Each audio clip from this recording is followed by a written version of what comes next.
অনেকদিন পরে যেহেতু আমাদের বাসায় আমার আপু ভাইয়া এসেছে আর অনেকদিন ধরে পিঠাও খাওয়া হয়নি, তো আজকে আম্মুকে বললাম একটা মজার পিঠা বানাতে। তো আজকে আমার আম্মু একটা মজার পিঠা বানাচ্ছিল। তো হ্যালো এভরিওয়ান, আসসালামু আলাইকুম, সবাই কেমন আছেন? আশা করছি সবাই অনেক ভালো আছে। তো আজকেও একটি নতুন ভিডিও নিয়ে চলে আসলাম। আজকে আমার আম্মু একটা মজার পিঠা বানাবে, আর সেই পিঠাটার নাম হচ্ছে তালের পিঠা। তালের পিঠায় কিন্তু নারকেল দিলে অনেকটা স্বাদ লাগে, যার কারণে আমার ভাইয়া নারকেলটা ভালোভাবে ফাটিয়ে নিচ্ছিল। আমার কিন্তু তালের পিঠা খেতে অনেক পছন্দ। আপনাদের কার কার আমার মতো তালের পিঠা খেতে অনেক পছন্দ অবশ্যই কিন্তু কমেন্ট করে জানাবেন। তো এই তো নারকেলটা ফাটানো শেষ। এখন দেখতে পাচ্ছেন নারকেলটা কিন্তু অনেক সুন্দর আছে। তো নারকেলটা আমার ভাইয়া কুড়ে নিচ্ছিল। আর যারা যারা এখনো তালের পিঠা খাননি তারা কিন্তু অবশ্যই কমেন্টে জানাবেন এত গরমের মধ্যে আমার ভাইয়া কি কষ্ট করে নারকেলটা কুড়ে নিচ্ছিল আর আমরা সবাই বসেছিল। তো এই তো আপনাদের সাথে কথা বলতে বলতে আমার ভাইয়া নারকেল কুড়া শেষ। আর দেখতে পাচ্ছেন নারকেল কতটুকু হয়ে গেছে, কারণ আমি খেয়ে অর্ধেক শেষই করে দিয়েছি। তো আমার যেহেতু নারকেল খেতে অনেক ভালো লাগে, যার কারণে আমি অর্ধেক খেয়ে শেষই করে দিয়েছি।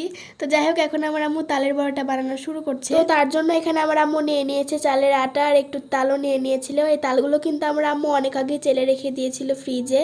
আর এখানে এই তো নারকেলও নিয়ে নিয়েছে। তো এই তো এখন আমার আম্মু নারকেলগুলো তালের মধ্যে ছিটিয়ে দিচ্ছিল।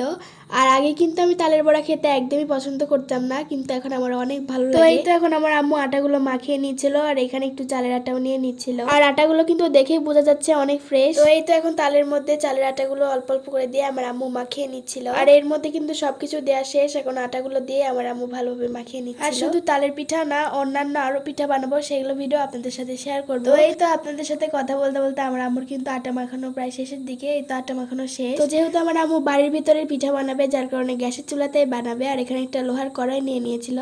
এখন আমার আম্মু তেলগুলো ঢেলে দিচ্ছে। তো এগুলো পিঠা বানাতে কিন্তু অনেকটা তেল লাগে, আমার আম্মু এখন তেলগুলো ঢেলে দিচ্ছিল। তো এই তো এখন আমার আম্মু তালের বড়াগুলো বানাতে শুরু করে দিয়েছে। এখন আমার আম্মু একটা করে তালের বড়া তালের মধ্যে ছেড়ে দিচ্ছে। তো এই তো আমার আম্মু একটা একটা করে অনেকগুলো ছেড়ে দিচ্ছিল কড়াইয়ের মধ্যে। আর অনেক যেহেতু তেল দিয়েছিল, তেলগুলো অনেক গরম হয়ে গেছিল, তাই অনেক তাড়াতাড়ি হয়ে যাচ্ছিল। আর এই তো এখন লাল লালও হয়ে গেছে, দেখতে পাচ্ছেন। তো এই তো আপনাদের সাথে কথা বলতে বলতে আমার আম্মুর কিন্তু তালের বড়া বানানো হয়ে গেছে। এই তো এখন আমার আম্মু তুলে নিচ্ছে। তালের বড়াগুলো কিন্তু দেখতে অনেক সুন্দর লাগছিল, খেতেও কিন্তু অনেক মজা হবে দেখেই বোঝা যাচ্ছিল। তো এখানে আমার আম্মু একটা পাতিলের মধ্যে সব তুলে নিচ্ছে। তো আমার আব্বু কিন্তু গরম গরম তালের বড়া খেতে অনেক পছন্দ করে। আমার আব্বু দোকানে গিয়েছে, একটু পরেই চলে আসবে। তো এখানে আমার আম্মু তালের বড়াগুলো তুলে নিচ্ছিল। তো আমার আব্বু কিন্তু আপনাদের সাথে কথা বলতে বলতে চলে এসেছে দোকান থেকে।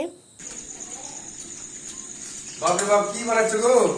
তালের পিঠে বানাচ্ছি। তোমার কখন আসতে বলছি? তালের পিঠে? হ্যাঁ। ওরে বাপরে বাপ, খাবো।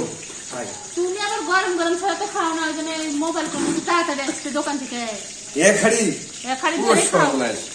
সেই তো।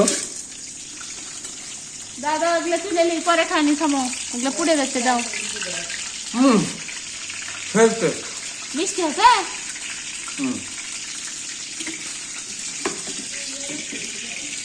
তো আমার আব্বুর কাছে কিন্তু তালের বড়াগুলো অনেক ভালো লেগেছে, কারণ এগুলো গরম গরম পেয়েছে, যার কারণে। আর গরম গরম খেতে আমার আব্বু অনেক পছন্দ করে, দেখতেই পাচ্ছেন আমার আব্বু কিভাবে খাচ্ছিল। আসলে অনেকদিন পরে যেহেতু আমার আম্মু তালের বড়া বানিয়েছিল, সবাই অনেক মজা করে খেয়েছিল, অনেকটা কিন্তু স্বাদও হয়েছিল। এখানে আমার আব্বু বলছিল অনেকটাই মজা হয়েছে। তো আমার আম্মুর কিন্তু তালের বড়া বানানো শেষ। তালের বড়া বানাতে বেশ টাইম লাগে না। তো অনেকদিন পরে যেহেতু আমার আম্মু তালের পিঠা বানিয়েছে, আপনাদের কাছে ভিডিওটা কেমন লাগলো অবশ্যই কিন্তু কমেন্ট করে জানাবেন। আর আমাদের আরো নতুন নতুন ভিডিও পেতে সবাই আমাদের সাথে থাকবেন। আর আজকের মতো এখানেই বিদায় নিচ্ছি। সবাই ভালো থাকবেন, সুস্থ থাকবেন, আর আমাদের জন্য মন থেকে দোয়া করে দিবেন। আল্লাহ হাফেজ সবাইকে।